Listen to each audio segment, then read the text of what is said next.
Welcome back, everybody, to the Harbor. I'm your host, the Kino Cowboy. I'm with Scott, like usual. And today we're talking about the OG Kaiju boy, King Kong 1933. Let's Is go.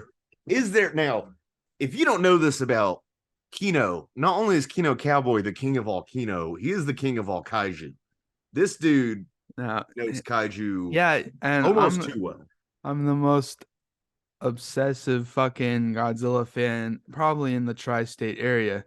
And the thing is, as much as I love Godzilla to my fucking core, dude, I was ready to come on this podcast to say, if you're comparing the first King Kong to the first Godzilla, I prefer King Kong. Really? Yeah, Okay. it's a much more enjoyable film to me, and not It's still fun. It's hell yeah, still it is. fun to watch. Because I It's haven't seen this movie since I was a kid. oh wow, yeah. Since I was like 10, Well, 11. Yeah, I'm not a kaiju nut. I like a good I know, kaiju. but like this is like a But classic Hollywood, this is golden age. and that's Straight up. not just it's not just a monster movie. It's like one of the most historic and important films of all time. Yeah, easily. And I mean, it's one of those kind of proto blockbusters, yeah, to me, it is like people always talk about how Jaws really started it and then Star Wars solidified it. To me, no, it goes back to this and Wizard of Oz. Yeah. King Kong, like for adventure, it's like this got everyone in their seats. This got everyone blown away by special effects, just like Star Wars did in '77. And yeah, to me, this is like the true star of that, not Jaws, but No, it's something you really have to think about while watching the movie. Imagine you're in 1933, you're in the throes of the Great Depression, blown away, and you want an escape. And you're not reading, film Twitter or Reddit or anything. Maybe, I mean, did they have film trade mags then? They might have had one, but the average person outside of maybe a little review in the newspaper probably wasn't seeing any sort of film criticism or filmmaking sort of thing, unless you went to the library or a bookstore and sought that out. But it was so the average person didn't understand anything about special effects. Yeah. And the cool thing about practical effects is it's the how did they do that versus they did it on a computer, which is always and that's the thing is when this came out, we were just now getting out of silent films. Exactly. It's insane. Like when was hold on, The Jazz Singer? What year was that? 20, The Jazz Singer 27. So yeah. 27. Now so they're just now getting out of that era. I think of the jump in special effects to get to this movie. 1933. Well, that's what I was going to ask you. What monster movie predecessors are there to this? There's like a lot of cheesy B movie like dinosaur Lost World kind of adventure serials and stuff. Very and that's the thing is that Willis O'Brien was pretty much a master in his game of stop motion. He was obsessed with stop motion, and the only reason this movie exists is because of all the shit he had been working on. It's like his thing, and it was kind of like his practice up to this point. And then he was making shit for Edison, and he was making similar movies like this in the 20s. The thing is, he's not on the storytelling side is where he falters a little bit. He's more right. Okay, so he's the same guy who made The Lost World, which is something I've never sat and watched. Yeah, but it's like dinosaurs fighting. Yeah, also, he's got the magic. Dinosaurs. Yeah, I know, dude. That's the thing. Dinosaurs. He's got the magic of the special effects. We just need a fucking director, and so Cooper, like someone to navigate. Right. So just to be clear, the term dinosaur was less than 100 years old when this movie came out. Yeah. Before that, they were just like, they're sea dragons or whatever. Yeah, so Merian C. Cooper comes in and he's like, okay, well, let's fucking do this. And so they put their powers together and created the true fucking adventure movie. And it's the whole film is a master of compositing, because you see the way they composited the shots together, and it still looks ahead of its time, because you see films even in like the 60s and you can tell where all the lines are. It's very rarely in this film do you see any seams. No, I can't remember seeing any seams. There's some slight blur on some of the compositive shots. Like one of the layers a little blurrier than the other or something, but I'm not gonna fault them for it. Yeah. So there was multiple ways that they did that, and one of them would they would have the stop motion set, and then they would have the little area of where it would have the live action segment, and so they would rear project the shit they already shot for that and do it frame by frame in this tiny little area, along with the King Kong or whatever's going on in that scene. That's another way. And then the opposite would be true, the inverse of where they would animate the stop motion segment, and then they would rear project that into a scene behind them, because they didn't have proper blue screen or green screen yet. Right.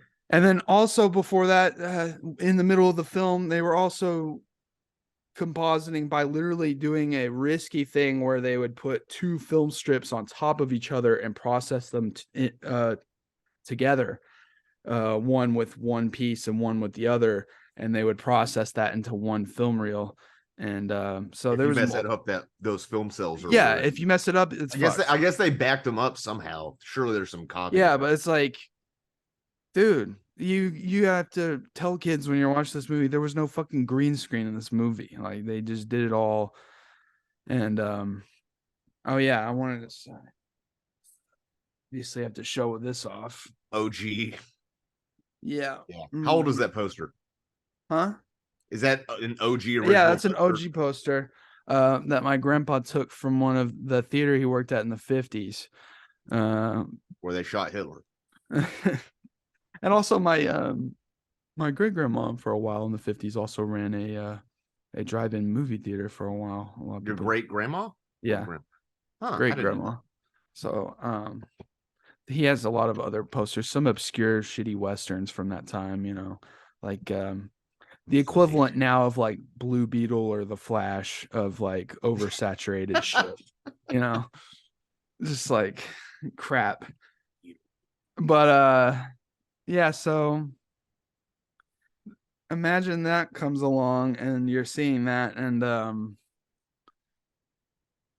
like some of the special effects just look so cool. And that's the thing, is like, I was watching the scene where he wrestles that snake creature in the cave and like fights it and stuff. Mm-hmm. And it's just so much more interesting to me, even though I like legendary kaiju Godzilla movies, full CGI, I can still have fun with them. But it's like when Kong's in the Hollow Earth in Godzilla versus Kong, and he fights a similar kind of creature and kills it, and it's like there's no weight to it, and no weight to it. And it's just like, you compare that to 1933, a 90-year-old fucking film this year, and how much more interesting it is to watch. I don't know. It speaks for itself. I'm not trying to sound like a curmudgeon against CG.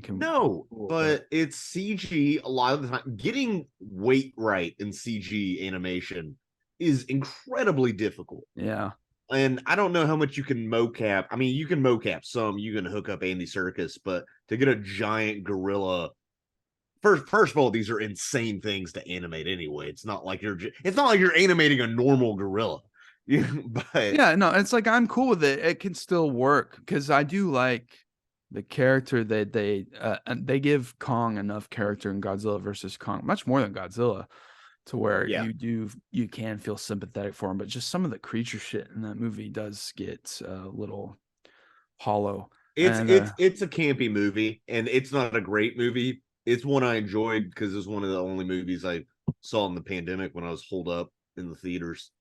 That and Tenet got me back. That movie here in the U.S. is what really brought people back. I think it did. Even though I had not seen that many people in the theater in a long ass time. Me too, and it was really cool. I saw all walks of life, like different nationalities, different ages, all sorts of just everybody's coming together for the kaiju. Yeah. That movie is very much about the East and West coming together to defeat Mechagodzilla, which represents global capitalism. I stand by that. There's a reason the climax is in Hong Kong, right?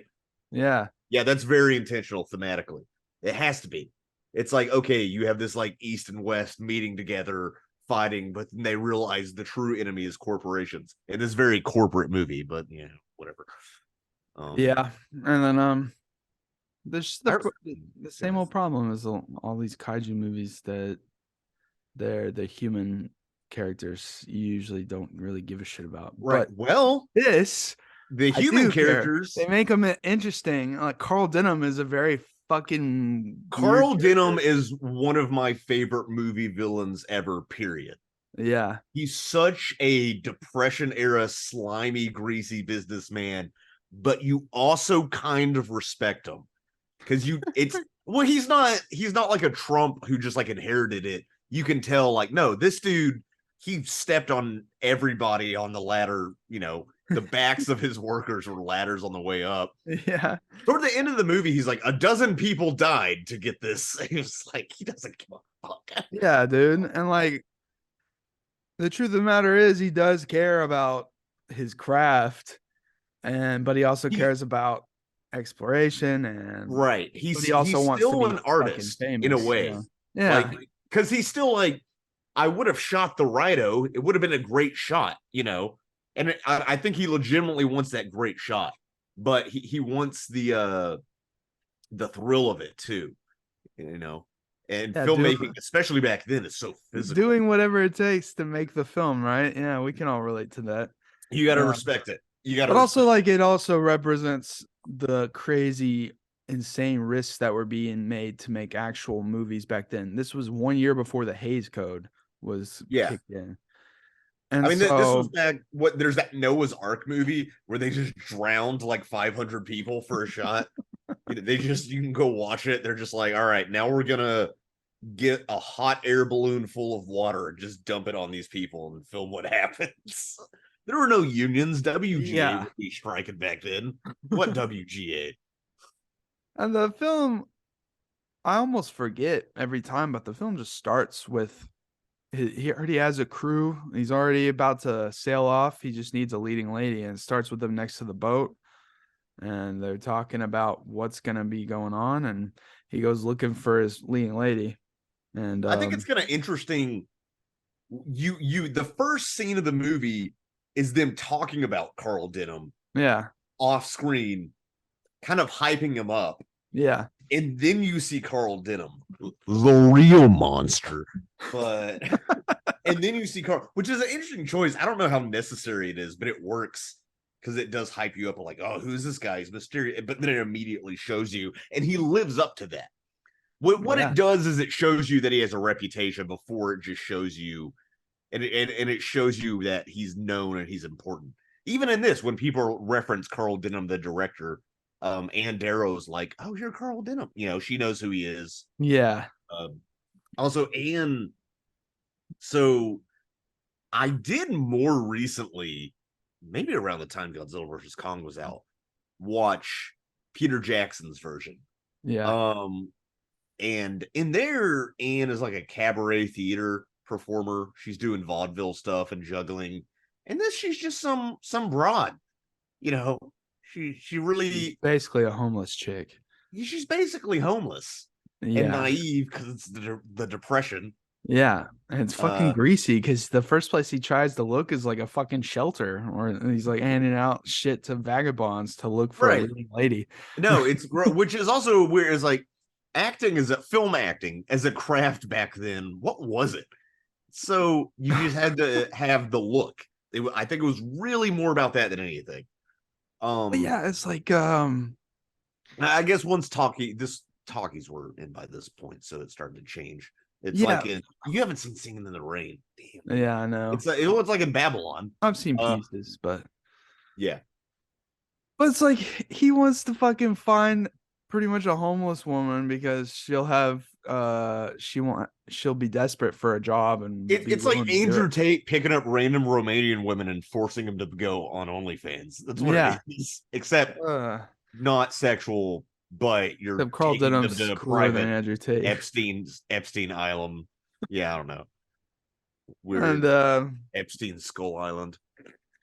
to his fair degree, of course, she's going to be kind of apprehensive because it's such a spur of the moment, insane thing. But to be fair to him, he does make sure that she knows that it's not like a porno or anything. She's like, oh, okay, well, No, he has to be very upfront about that.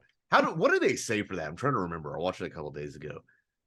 What's the line he says? He basically is like, well, I'm not that kind of guy. I'm not. Yeah. It's not that kind of picture or something like that. But it's very clear that.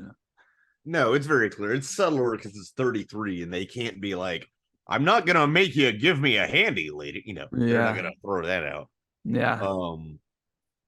No, it's Hindero. She is comically naive. You would think she'd be a bit more street smart for being homeless, or you don't know if she's living in a shelter or she's living in some hovel with 12 other chicks, begging at the soup kitchen. We really don't get a lot about Anne's backstory. But we want to get to the monkey. Yeah. And she gets on the boat, and I like that you don't really figure out what's going on until they're almost there. There's like that skip of time, and then he's like explaining to the boys with where he found the map. Where was it? Like Singapore or something? Yeah. On like one of his adventures and stuff. Very. And she makes friends with what's his name? Jack? What's his name? Jack? Jack is that his name? The main character, the other than Kong, the main dude. Yeah, other than Denham. Yeah, Jack. Yeah, and Jack Driscoll, who he says women can't help but be a bother. It's the way they're made, I guess. I really want to talk about this. I remember how racist this movie is because you got black people literally dressed as monkeys, and I can't make this shit up, but like in monkey costumes trying to appease their monkey god. But it's unavoidable, and I don't even know how much we can comment on it because it's just like, dude, it's fucking King Kong. I was going to ask you how you felt about those depictions of the natives. It's not good. What's weird is I think Peter Jackson's version is almost more racist. Yeah, because he's got them like a lot of them are like disfigured and weird looking and shit. Yeah, and they're like in this one they at least have a civilization, Yeah, they look well fed, and that one they're all emaciated and gross and violent, like savages. Yeah, and this one there's that sort of noble savage, which is problematic in its own right, but at least like they're a civilization versus just I don't even know what, like a bunch of people who just wandered out of a death camp or something. It's deranged. It's weird. Yeah, it is. I do like the grit though of like how fucked it is in Peter Jackson's version. No, he has all these canted angles and deformities, like the weird dude in Mad Max. Like the Elephant Man, dude. It's so bad. Yeah, it's intense. Yeah, no, but anyway, I remember how racist this movie was. I forgot how sexist it was too. I do think maybe a bit of the joke is on these sailors they're sailors. You think they'd be more excited about having a woman on board? Yeah. But although that would be, that'd be like a game of skee ball. Jesus Christ. Yeah, I forgot about the Chinaman too. Oh, yeah, the Chinaman, yeah. As soon as he popped up, I'm like, oh yeah, I remember this. I haven't checked, but I'm sure that's a white guy. It has to be. Oh, King Kong is on IMDb as the 8th wonder of the world. He's actually credited. That's funny. That was funny. He's the star, and no. Oh yeah, dude. And what is the crew? Who are these people who just agree to go to the middle of the ocean with no real explanation? Dude, fucking depression era, fucking sailors. That's what it's the economics of it. They're just that And desperate. then it was like Ne'er it was do more wells. common. It was more common than to not have a true complete plan sometimes. But also it's that's the thing is Peter Jackson's version really sets everything up and it spends a lot of time doing that. Like A lot of time. that movie's 3 That hours. movie's overlong. Is yeah, it could have been cut down by 30 minutes at least. Easily. Feel I like remember one time we were talking about it. We were talking about the ending and just how long it takes. And you were just like, we need to see the monkey fall. That was your quote. I remember. That's true. But yeah, it's like they I do 3 like hours. it's fun to see Carl Denham set all this shit up in motion in Peter Jackson's, but also I you know it's also fun for the original to where it's like we're starting here, figure it out on your way. It makes it a little more mysterious. Not that he's still mysterious in the remake, and I know there's been multiple remakes, but that's like the big remake. I've never saw the 70s one. I can talk about that some. But well, where does the 71 start? So the 71 starts, it gets the action, man, maybe just as quick or even quicker. Because it's been so long. I watched it on TV in parts, and I wasn't super into it because it's not a great movie. But there's aspects I like. I really like the first act, actually, because it sets the tone. It's dark. There's no music. You hear like buoys dinging and stuff.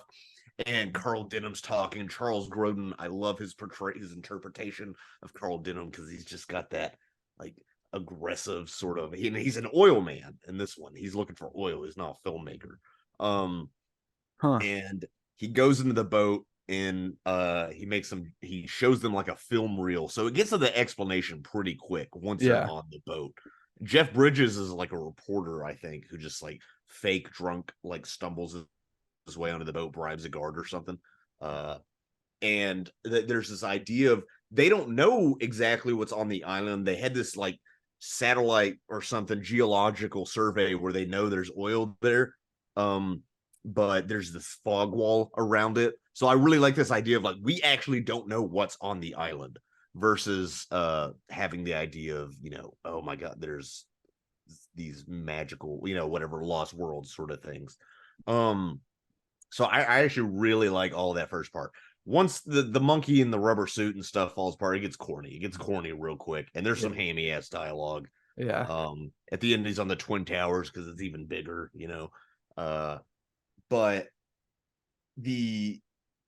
I do remember Carl Denham gets there and he gets a sample of the oil and the geologist or whoever is there. And he's like, oh, it's not ready. How much time? Well, tick of the clock, geologically speaking, about 10,000 years, so the oil, it's not ready to be processed or something yet. So that's when he goes crazy. Then he learns about Kong. He's like, well, I got to get my money's worth, blah, blah, blah, all that shit. Okay. So I do like the first one where he's like, have you heard of Kong? And his skipper's like, sure, old legend, I've heard hearsay or whatever. I don't know. There's a good mystery to it to where there's world building. Yeah. Almost to the point where you do think in this universe there could be other mystical things happening.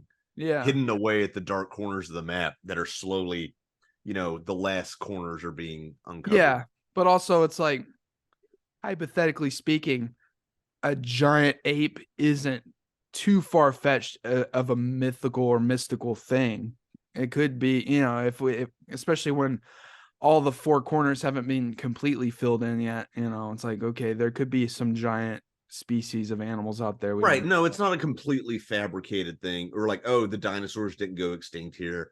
The problem is they didn't know this at the time. The oxygen content of Earth it wasn't high enough. That it was higher back then, which is why things could grow so big. Apparently, that's one of the reasons. But no, it is weirdly believable. And you could almost see this as audiences that might have been part of the mystery. Your working class, barely literate audience in Brooklyn in the Depression, like maybe there is a giant monkey, maybe there is a King Kong or a Yeti or something. Well, Also, this is so old of a movie. Like back then, our interpretations of dinosaurs from fossils were still not that great, especially like the T-Rex. The T-Rex in this movie like stands up straighter than what an actual T-Rex would stand like and stuff, Yeah. because we pieced together their fossils differently. Well, right. And would the filmmakers have access to that information? And would they care also? But what wasn't until relatively recently we figured out, oh, a lot of dinosaurs probably had feathers and stuff like Right. that. And a lot of paleontologists kind of hate the Jurassic Park movies for how they ruined.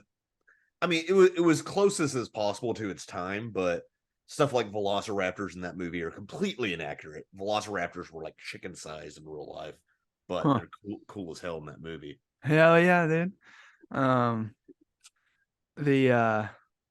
The thing I love about this movie is like as soon as Anne is abducted, the movie's nonstop thrills. Nonstop. They go on the island, Kong comes out, they go into the jungle, fight a bunch of shit, dinosaurs, fight Godzilla. And they're all men. There's almost no questioning of like, is this broad even worth it? Because I don't know, man. If you told me, hey, you got to go fight a dinosaur for this random woman, I'd probably be like, I don't know. Does she have any family? Like, what's her deal? Like, yeah, but that's the thing is like it's nonstop thrills. Obviously, Godzilla is the opposite kind of film. It's very bleak, blatant Japanese commentary on nuclear war. Yeah. And it's just a completely different kind of movie. And yeah, well, they were dealing with being nuked. We will talk about Godzilla later in the year, but it's just a completely different kind of film, and I'm more in the mood to watch King Kong, the original King Kong, than I am the original Godzilla, because it's just such a fun adventure. Yeah, I can throw this on at any time. And to be fair, a lot of the effects in the first King Kong are cooler than Godzilla. Some of the Godzilla's shots, which is all the way fucking 20 years later, some of them look fucking hokey. I remember, so I've only seen the American version of Godzilla when I was, again, about the same time I saw this movie when I was much younger. And I mean, there's a scene where it's obviously a little toy boat on a rock and it gets like, they're spraying it with water from off screen, stuff like that, which is cheesier than anything in this movie. Yeah, dude. And like the giant robotic head they built for Kong in this movie, it's when he's goofy like chewing on people, but it works. But it looks so cool when they have the Islander in it, and he's like, ah! Yeah. And dude, the deaths, it cracks me up, but it's cool. Yeah, the deaths in this movie are brutal for the time. It's awesome. This is a violent movie. He's smashing people and fucking chewing on people. There's blood and stuff. It's in black and white, and it's pre-Hays Code, so that helps. Yeah. But it's like, yeah, when he fights the T-Rex, it's still so fucking awesome. Dude, when he breaks his jaw, it's awesome. Yeah, and that breaking his jaw is something that outlived generations of cool, because people talked about that for ages. And I remember when they redid it in 2005 in King Kong, or Peter Jackson's, like kids on the playground, that's all they would talk about was like him fighting the T-Rex and breaking his jaw. Yeah, he like bites their tongue off. And I remember kids like we would like recreate it on the playground and shit and act it out. Yeah, I remember thinking stuff like that, or I would do it with my own jaw to see like how far can I get before it hurts, stuff like that. And even I remember there's Godzilla things where he's fighting, or like somebody's fighting Anguirus and does it with him in one of the movies, I think. So which is either a ripoff or homage, depending on what you think. It's an homage. And just beating the snake, like whipping it around. King Kong himself in this movie is a bit problematic, because his the Kong's bride at the beginning, or not at the beginning, but she's definitely looks underage, so King Kong he would get canceled today for having a child bride.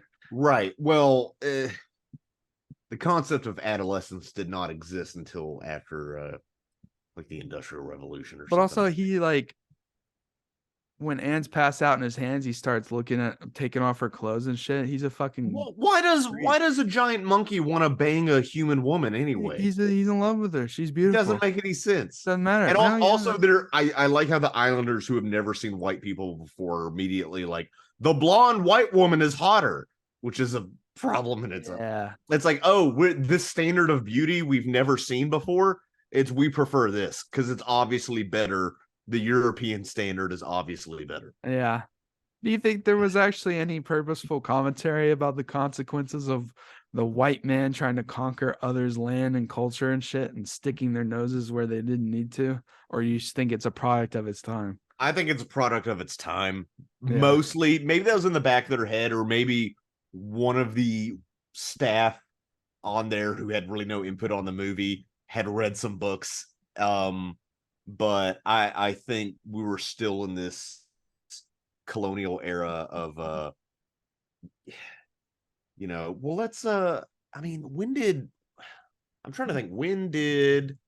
promise I'm not gonna be Googling this whole cast. Indian become independent. Yeah, India broke away. India and Pakistan won independence in like 1947. Wow. Dude. I think so. Yeah. So, I mean, there was still colonialism. Yeah, I know. If I'm reading this right, my date's like crazy. And then, well, the atmosphere they create is so fucking good. Like you can hear the drums off in the distance as they get close to the island and shit. And the use of shadows that they create with the black and white imagery in the jungle, because they would have like 3 layers. They would have the front layer and then the middle layer of set and then the back layer, which would sometimes be a matte painting, but other times it would be like a rear projection, and they would set that rear projection or matte painting way behind so it gives a better depth of view and stuff. It's crazy, dude. And no, the making of this in stop motion is so goddamn tedious. Yeah, and I could never do it. I would have friends who would do school projects and stuff in stop motion. I would be like, I'm not. I dabbled in stop motion a lot in 5th through 7th grade, and I would there was this, before YouTube, everyone had their own websites for shit, and there was this guy called Knox's Corner. Yeah, you know it? I know Knox. And he had a series called Clay World. These little blue guys, throwback. If you're listening and you know fucking Knox's Corner, then we can fucking hang out, dude. Knox is Kino. Yeah, and he had these little blue guys, and they would be really violent and get into a lot of trouble and shit. And so me and Jack made our own little characters that were blue, but they were like these little like cylinders with eyes on top. Uh-huh. And so we would fuck around with those. And if you want to go out there and find them, you can find them somewhere. Jack, he would do most of the animating of those. I would do my own characters at home because I didn't have as good film equipment as he did. But I would do it on my little VHS camcorder, and I had to figure out how to like press stop and record as fast as I could for each frame. And so like you're trying to speed run a game and it has to be frame perfect. Yeah. I just remember the noise. And I would like animate it all day for like a fucking 40 seconds. Do you know what frame rate Kong is animated at? Is it 12 a second or something? I'm not sure on the details of that, but it's obviously not 24. Yeah. And the way his like hair moves, people thought that was so ahead of its time, the way his little hair bristles, but that's actually just from the animator touching it so much while he moved it. But it just happened to work. I know, but it's just like it happened to work. It was an accidental like illusion of like detail. Well, it's really I was thinking it was interesting. It's amazing how people, I remember reading a review back because I read movie reviews when I was a kid. Of Jackson's King Kong, and a lot of people were talking about, so Jackson's King Kong was also a momentous occasion in special effects. It really was, and it still mostly holds, like Kong holds up. Yeah, he looks great. And it's 2005. I mean, I remember seeing that movie in theaters, and it was my favorite movie when it came out. I was too scared to watch that movie when it first came out. I was a titty baby. Yeah. I didn't watch it until later. I did watch my friend Jack's older brother Luke play through most of the King Kong video game that he rented that night, and we tried it, and I was bad at it. So but basically I watched him play it, and that scared the shit out of me. But that's one of the better movie in that era of movie tie-ins. Now it's all just mobile games and stuff. Yeah. It was awesome. It was good. It was a launch title for the 360, even though it was basically cross-gen. I like how Carl did him in that game. Like, he's always running up and like stopping and like filming. Like, I don't know. It's just, it cracked me up how much. It's an easy 1,000 achievement points. You get 1,000 points for beating the game. Yeah. That's one reason I rented it. But there's even some alternate ending where it's like you save Kong from the airplanes. If you're as Jack, it's like you get in an airplane and you shoot down the other airplanes. Are you killing these people? Because that's the thing. But I was saying, one reviewer was saying, I relate so much more to the old clay and metal and fur Kong than I do to the CG one, which I get. But then also, it's charming. I remember my mom telling me when she saw King Kong as a kid, she cried when King Kong died. And I think it's interesting how people get attached to King Kong, even though he's clearly a villainous. He's an animal. He's an animal who's just throwing blondes out the windows. And even Peter Jackson's King Kong, which has too much reverence for the original. But they portray Kong as very sympathetic. And this one, despite him being a hero in like Godzilla versus Kong, even, or he's really the more heroic character in the original King Kong versus Godzilla, which I also had on. I had that on VHS growing up. I watched that a ton. That might be my most watched kaiju movie. Yeah. But everybody treats King Kong as more sympathetic. And I just think it's funny in this movie. It's like, no, nature is meant to be conquered by the white man. That's the movie. Yeah, but it's, I don't know, it still holds the feeling of fuck Carl Denham for taking him out of this environment. You do feel bad when he gets gas bombed. He is just and when he's just an chained animal. up, which is a stupid idea. He's chained up. It was like, those chains are reinforced steel. It's like, okay, but they're attached to wood, you fucking idiot. I don't know. But what else are you gonna do? Again, pre-OSHA. Yeah, it's like bad. He's taken out of his natural environment. It's like when you see zoo animals. Depending on the zoo, if it's part of a conservation effort or something, I get it. I know you don't like zoos. Yeah, at all. But once I found out, because I didn't go to Animal Kingdom before at Disney, and then I figured out it's actually one of the biggest conservations in the world. I was like, okay, I can get down with this. And so now I'm going this year, and they actually have like a bona fide safari, which I've never been on a real true like safari. So I'm excited for that.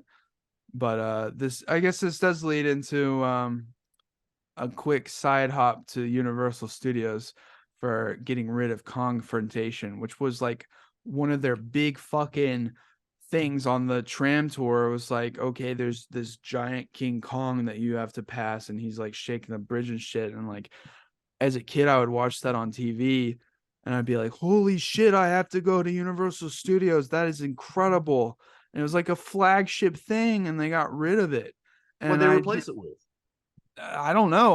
On the tram tour now is they still have some cool stuff. That's only at the Hollywood version is the tram tour, because that's where the actual studios are. Yeah, that you actually tour. But now they have like this Fast and Furious part where like it's a bunch of screens on the sides and shit, and it's like one of the worst attractions of all time. Yeah, it's all screens.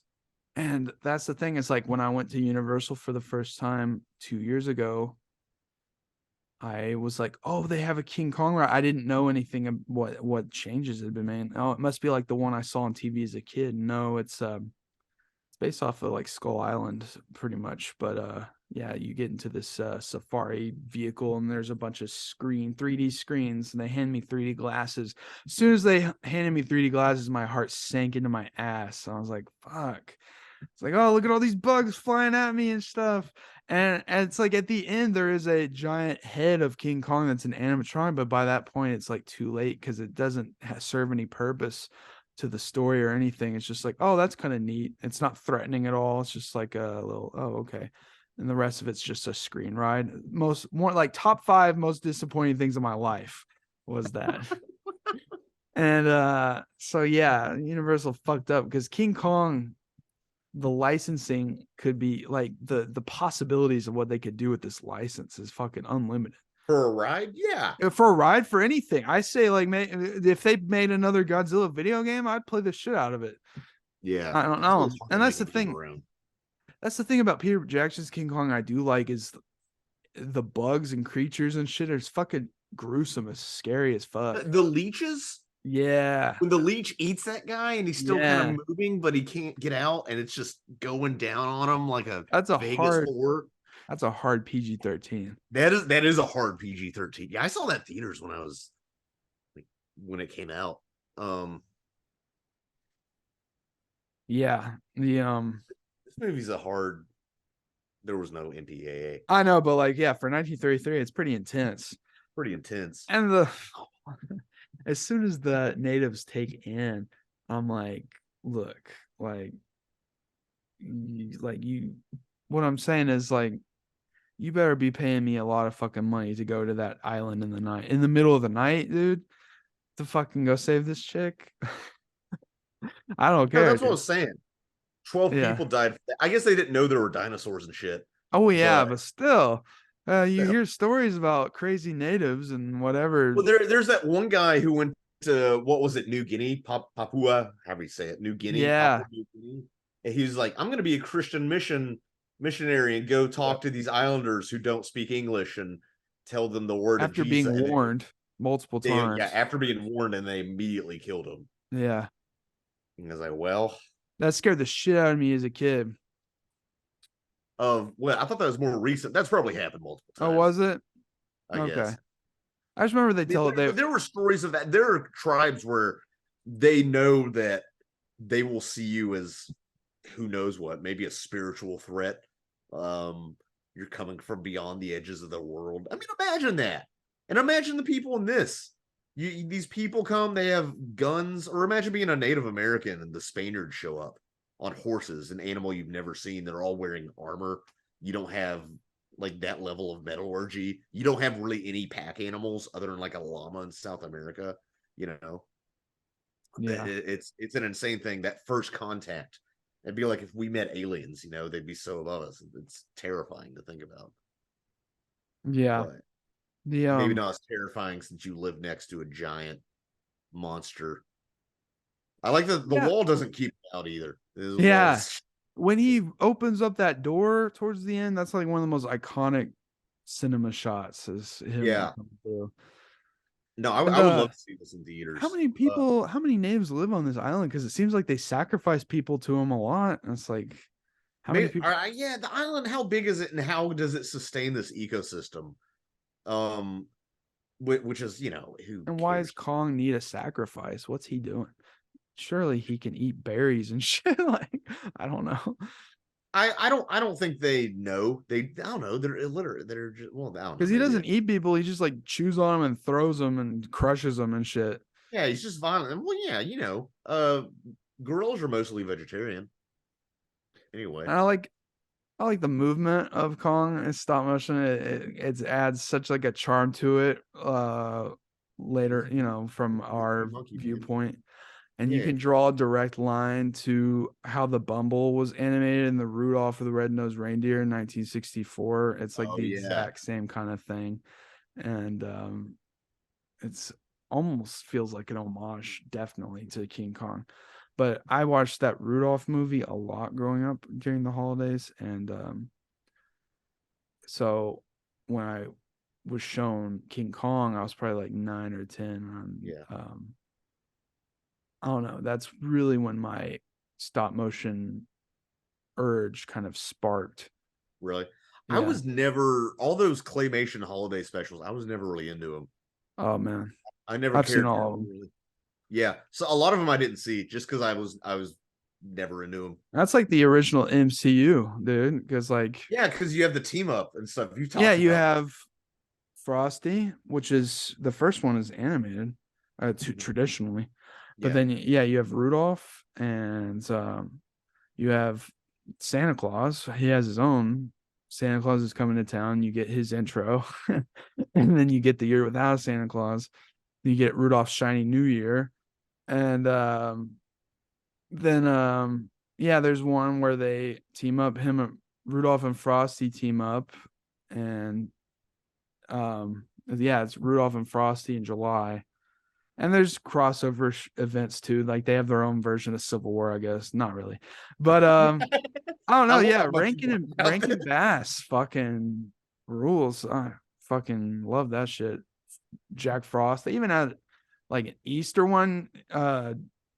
What's the Easter Bunny's name? I don't know. I don't know that one. Like Santa Claus. I don't know. Like Peter Cottontail. Yeah. He is Peter Cottontail. Yeah.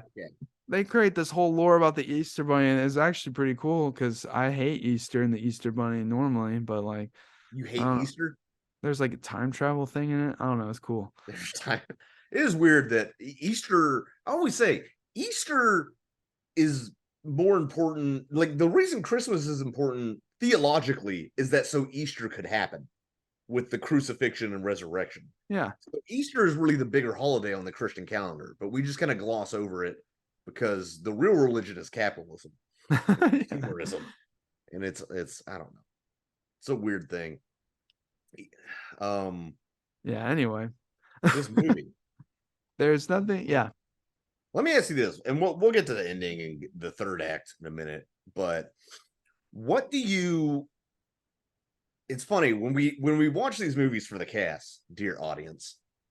If we ever hang out before the cast, like we were out eating at the worst service restaurant I've ever had in my life last night, and I brought up King Kong, and you were like, God damn it, I want to talk about it. I'm like, I know, but we have to save it for the cast. Like the whole dinner, we were like that. Yeah. But I asked why and we've answered a lot, but why King Kong? Why, of all of the monster movies and such that have persisted in the consciousness, why does King Kong still maintain his place in the cinematic canon? And why did he last? Because I'm sure you go up to 10-year-olds today and they know who King Kong is. Sure.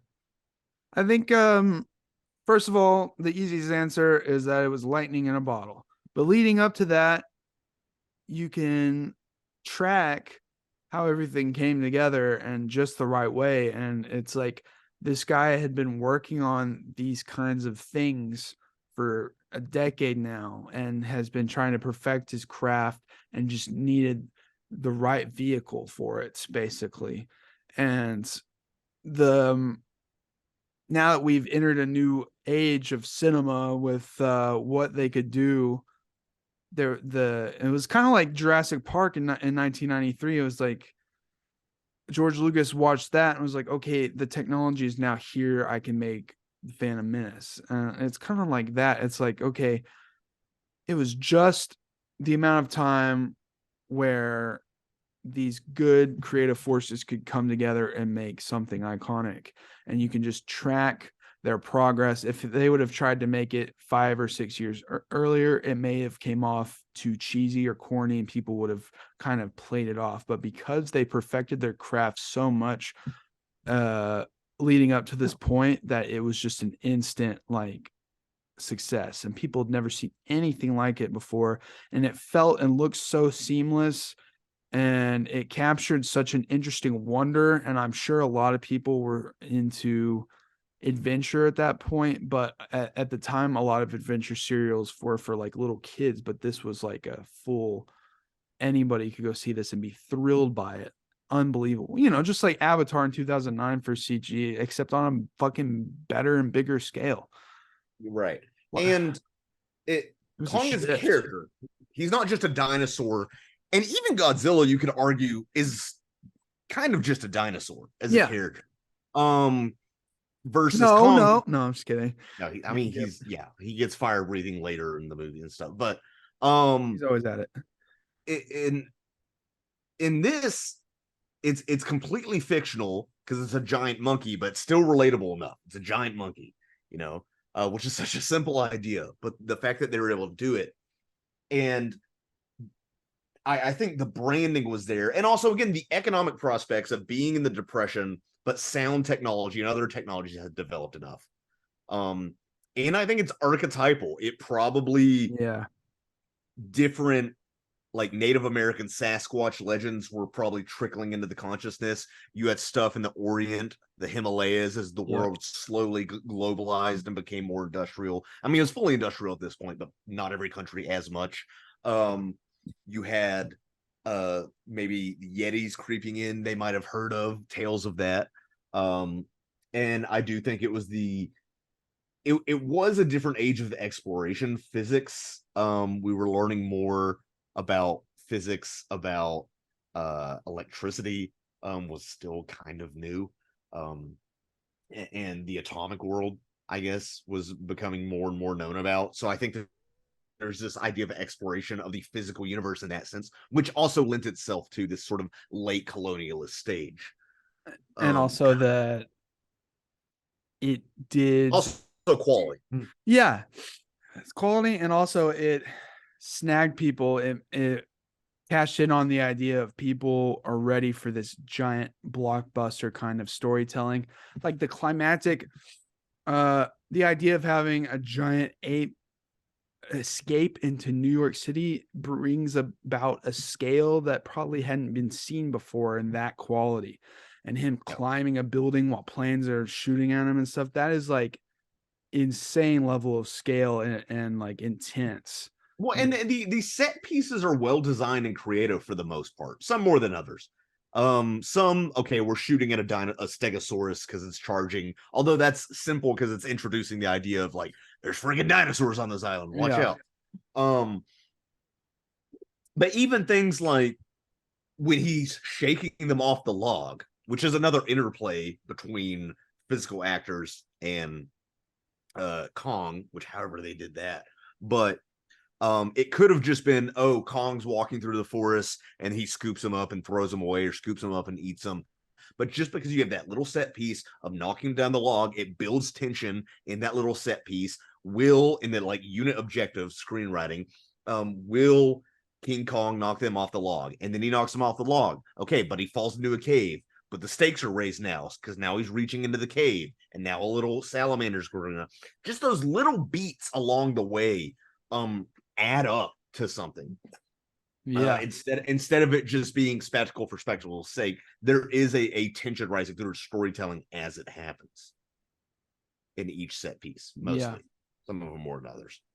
But it's like, think about after this movie how many giant climaxes have been in New York City with like crazy shit going on. This was on America's Rise to Dominance, and even the Empire State Building. Dude, the Empire State Building opened in 1931.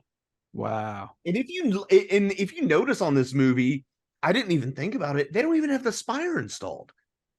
Which in my head, I guess I always imagine him like hanging off the spire, like it's the lightning rod or whatever, like it's a tree branch. But you look at this, no, he's kind of just loping, hanging on there. Yeah. And I guess what was the tallest building in the world at that time. So yeah. It is intensely American, not even intentionally, but just the rapacious capitalism. And also, I don't think it's intentional, but there's this meta element of spectacle. I don't know how many movies about making movies that were also blockbusters. There are, and certainly there were. Yeah, it was like this, and then when a few years later, when Wizard of Oz came out, I was like, boom, this and that were like, they changed the landscape of filmmaking. Yeah. And also this movie has some like grit to it. And certain shots weren't common back then. Like there's a tracking shot where they're pulling back as characters are running towards the camera. And like, there's another shot where Anne and Jack, they jump into the water, and you see that it like somehow in the water of them falling in and stuff, and some POV stuff. And so it's That's the thing. If you want to change the landscape of filmmaking, you gotta, just like Jaws has its dolly zooms and interesting filmmaking and stuff that kind of was popularized. It's the same kind of progression. And Star Wars, etc. I don't know. It's awesome. It's awesome. I do wonder if the studio forced the love interest, because in the opening, in the second scene when they're in the ship and we first see Carl Denham, he's talking like the studio won't fund it if there's not a love interest. I saw that. I think that's a meta element in addition, like they had in the film. Which is crazy. And I wonder if they did that because they were having trouble like getting studio funding or something, and they're like, well, let's express our, that gives us the idea to make it about a filmmaker trying to get his damn movie made. Because also imagine selling this movie to a studio, being like, all right, I want to do a really like the biggest budget movie we have of the year, and it's about a giant monkey who kidnaps a woman and crawls up the Empire State Building. What are you talking about? Yeah, make a romance, they definitely natives aren't going to speak English. Like, why not?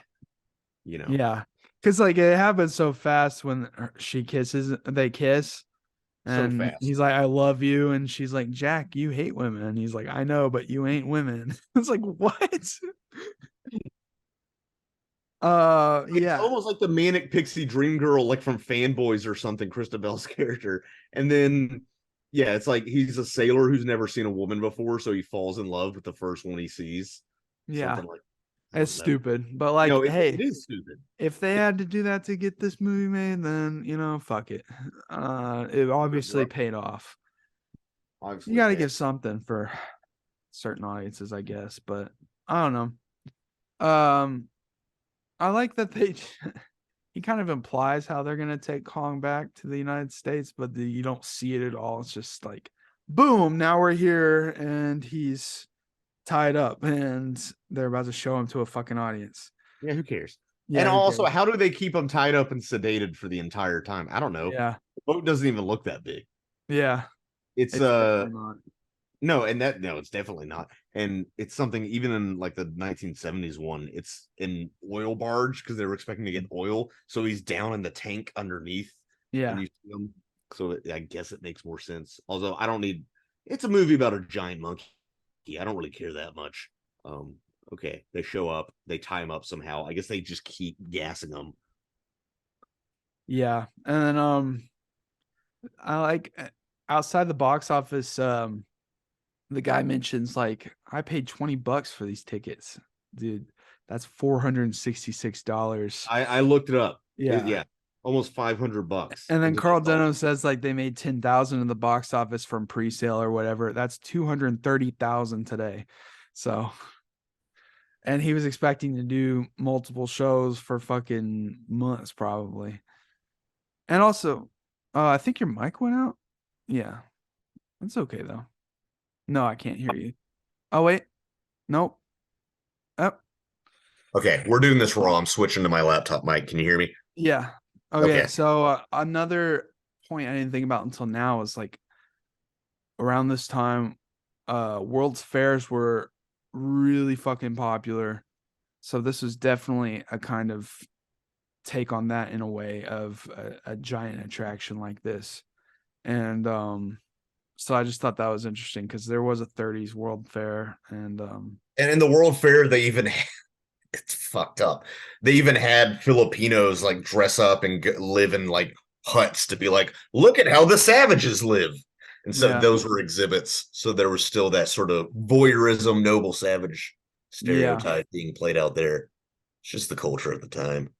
Yeah, the one thing I will say, I wish they would have taken the time to show more of the audience's reaction to where the curtain goes up, because they that's where you would get like the kind of like the freak out of like, holy shit, there's a giant ape, and they kind of just don't do that. They do get the reactions when he's trying to escape, but I was like, damn, that's like a missed opportunity. But whatever, it is a missed opportunity. Part of me always wonders of how long is the show, because you can't have the ape do anything. He's chained up, so I'm like, are you just going to talk about the story the whole time? Probably. And then maybe have some dancers and like do a kind of spoken interpretation? I don't know. Yeah. Is it going to be an hour? Can you do that for an hour? I guess. I could tell the whole story of how they and also Carl Denham, he could make shit up. He doesn't care. Yeah. And how long is it till they get off the boat to having the show produced? Yeah, how did they keep him? Because then the Jack and Anne get engaged real quickly. Yeah. I don't know. They didn't waste time back then. Yeah, they didn't waste time back then, dude. She was probably happy to get married to someone that had some money, I guess. Yeah, he's like, oh man, you're working class and not unemployed. I'm down. And it's just you have a bed? Wow. Yeah, I do like what were they thinking with all the flash photography? Like, what do you think was gonna happen? It's so funny to me. The whole thing doesn't make sense, but Carl Denham's, he's high intelligence, low wisdom. That's his character. He's just yeah, how easily he can just put back the fact that all those people died on the island, and yeah, he doesn't give a shit. I like that he says, "I'll share it all with you boys." Like he's clearly bullshitting. Clearly as much money as he has. I like when Kong does escape, and you get like the train sequence, or not the whatever it is, and he breaks off the cars or whatever, and it's like Godzilla even takes from that, the original Godzilla, and like a million other movies, and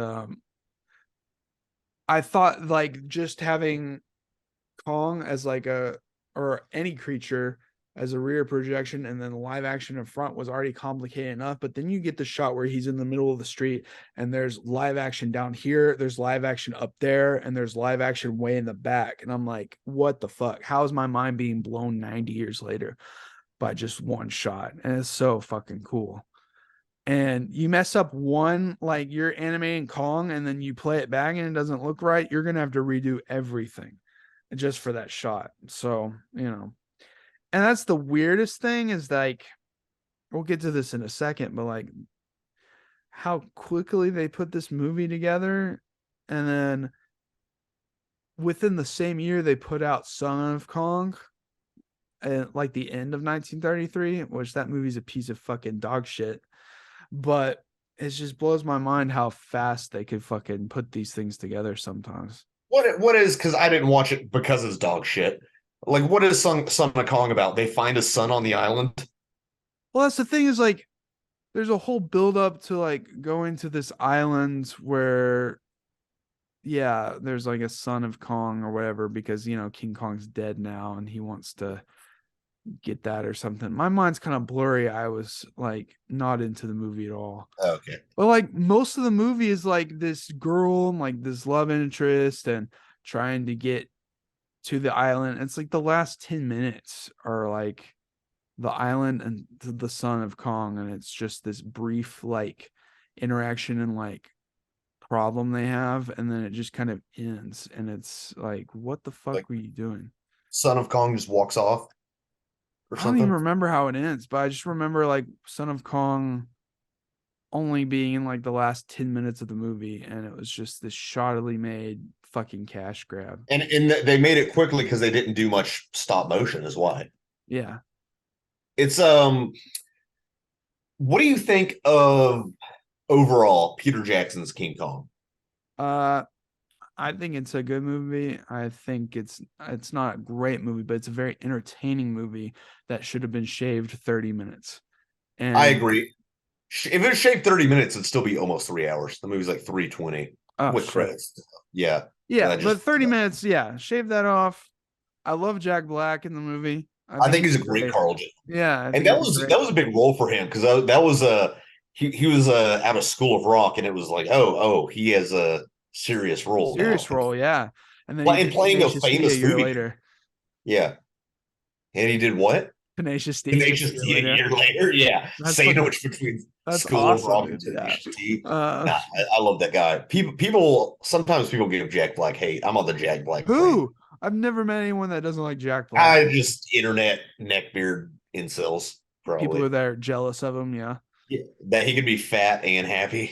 Yeah. Who could relate to that? But I like when Kong he's looking for Anne in the windows again.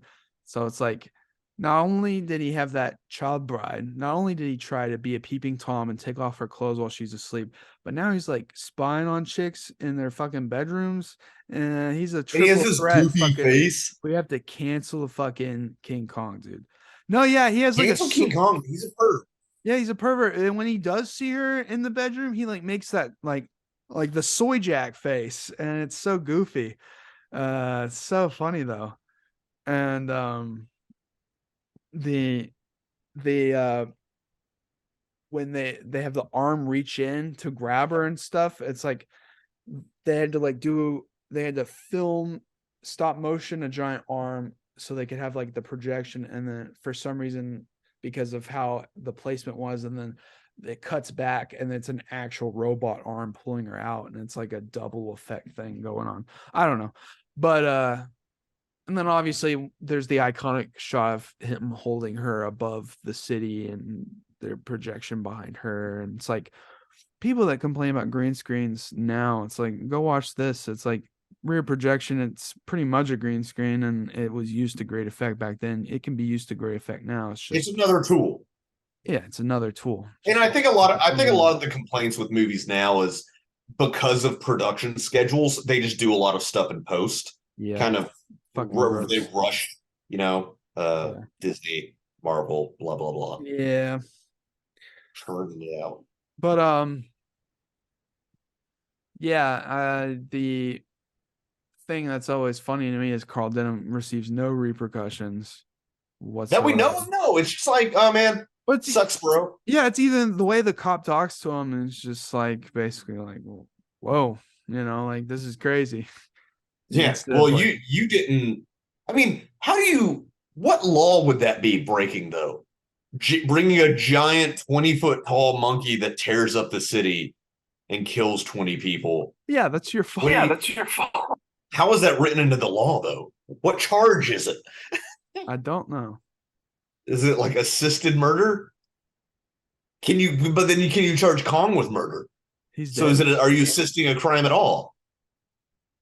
Yeah. So is it just normal? Were there animal welfare laws back then? Clearly not. Why am I looking into the legality and logic of this? I don't know. If I had a pit bull and it fucking chewed up a toddler, which happens every day, would that would be my fault? Surely. I don't know. And then he spouts that made up Arabian proverb, which is another so fucking lame and corny to me. But also, you don't like the beauty killed the beast thing? No, that's so stupid. That's like, you don't deserve to say something like that. You just had a bunch of people killed so you could try and be famous, you dick. Yeah, and also it kind of doesn't thematically. I don't know what it's going for. It's kind of fake deep. It is fake deep, and I imagine people in 1933 were like, "Whoa," It's saying like, bitches are emasculating, bitches ain't shit. Like, what's it saying? It was beauty that killed. It was like, I guess he's simplifying how, I don't know. It's maybe it was corporate greed. Maybe it's your greed that killed the beast. He's just an animal. It's like, okay. White man killed the beast. Yeah, it was white man. Yeah, that's what it was made today. It's some of these. Yeah, it's like that line. I think I'm too lazy to look up if it was real in the new Indiana Jones about capitalism or something. I hope it's not real. Some stupid shit. I haven't seen any of the leaks. I don't want to. I want to go into that movie. I'm expecting to laugh at it almost at Rise of Skywalker levels, but I'm more prepared now. I'm really worried about that movie. I shouldn't be, because if it's bad, who cares? This is kind of like a teaser foreshadow what we're gonna be doing in the next few weeks after this. But it rhymes with Rindiana Bones. Yeah, I will say there's There's a movie in 1967, I think, called King Kong Escapes, and it's like King Kong fights Mecha Kong. Yeah, I've seen that. No one ever talks about that. It was made before Mecha Godzilla. Again, the Godzilla, they just stole everything from us, man. No, it's not a good movie, everything good about Japan, they stole from us. It's good to throw on in the background. So the only one I guess I haven't seen. No, I haven't seen that one movie. I don't know. That's not a King Kong movie, is it? Where he like flips off the camera or something. What? I don't know. Hold on. Die Hard 5? No. Ugh. I'm trying to think. Let's see. Okay. Did you ever see that Rampage movie with what's his name? No, I'm a fan of the game. When I was a kid, would rent it from Blockbuster. Oh no, this movie's called Ape. I forgot. Ape. Well, there's all sorts of. There's Mighty Joe Young. There's stuff like that. So, which isn't the same, but no, because they try to make him sympathetic instead of just a monster who loves blondes. Godzilla versus King Kong. I did watch that a lot. I watched it. Yeah, I had the VHS. But it did bother me as a kid that it was a guy in a suit. Even though Godzilla I knew wasn't a guy in a suit, it just worked so much better for Godzilla. Because it's more uncanny when you have a human-like creature. Sure. But it's obviously a guy in a suit. And he's more human-like. That's why they focus on him in Godzilla versus Kong, the recent one, because he's able to emote. For sure. I don't know. And I do like Kong Skull Island a lot. I like that movie. Honestly, that's probably the best of the MonsterVerse. Oh, easily. I think easily. It's got likable enough characters, and it has a good creature violence. It's surprisingly violent, like Peter Jackson's. And I like the Vietnam War, the 60s feel. I think Carl Denham, interpreted by John Goodman, was good casting. And I like that pretty much it's up in the air. Anyone can die because everyone pretty much dies except for Brie Larson and Tom Hiddleston. And because you kind of think that because John Goodman is Carl Denham coded that he's not going to die, but he gets fucking killed in an awesome way. So it's just Carl like, coded. Because he's not actually Carl Denham. You know? Right. But so my love. Any more thoughts on King Kong? That's my fucking. He runs deep. I love King Kong. You know, I love Godzilla overall. Overall, I love Godzilla more, but I'm hoping this new legendary film is good. You know, I hope it's better than versus Kong, because I think it has potential to be either much better or much worse. I rewatched it a few weeks ago actually, and I was like, man, like, get rid of Millie Bobby Brown and her subplot shit, dude. Like, no offense to her, I like her in Stranger Things, but they obviously had nothing for Kyle Chandler to do in this last one. It's like, dude, give it a rest. I don't know, why is it so hard to make interesting characters in kaiju movies? I don't know, because I think part of it is they're largely reactive because there's this force of nature that's out there trashing everything, and they're just like, well, how do we react to this? You know, and there's always a plan, except in Shin Godzilla, which is the shit. Yeah, it's also Godzilla versus Mechagodzilla 2 and against Mechagodzilla, where they're like, okay, we ourselves are going to fight Godzilla. We're building this power to fight him. That gives them some control. But I don't want to see Mechagodzilla all the time, so they got to figure that out of how to make an interesting plot. So, well, they got I know in some of the 80s Godzillas, they have this little flying ship thing, and it can open up and absorb his beam and spit it back out. Yeah, Godzilla versus Mechagodzilla 2. Oh, is that what it is? Oh. Yeah, and then they use that in multiple. Yeah, and one of the Ghidorahs in like the first or second Ghidorah movie. Yeah, the Ghidorah 91 or 93, I can't remember, but they go back in time and you do see that Godzilla was just a dinosaur who got mutated, and that's a controversial thing, but And yeah, the way Ghidorah is formed in we can't dude. Yeah, no, let's stop while we're ahead, or we're gonna get into a whole nother. That's a whole nother cast. At some point, I do want to make a video where I tier rank every single Godzilla movie. It'll probably take 3 hours, but you know, someday, just for the fun of it. Yeah, King Kong Hollywood classic, deserves to be so, and that's one of those movies that you can show kids and they can still get into, because there's plenty of old movies that have been kind of aged out, and you can kind of understand why younger kids would be uninterested. I mean, but this is one of those that still holds up to anybody. I don't know. It's so cool that a movie like this can have such a wide appeal and be so influential. Yeah. Anyway, that's our thoughts on old King Kong.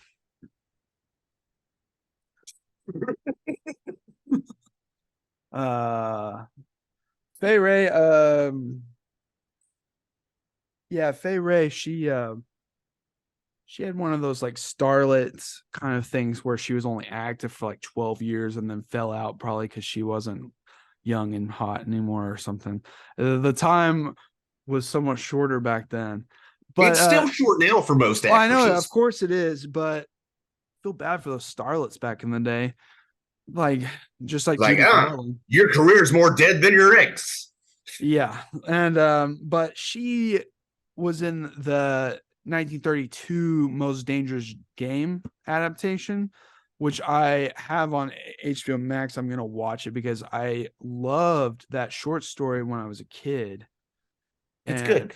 I read a lot of short stories from like 6th grade to like 9th grade. I don't know why. I guess because they were in a lot of my English books and we covered them in class and stuff. I covered that one in class.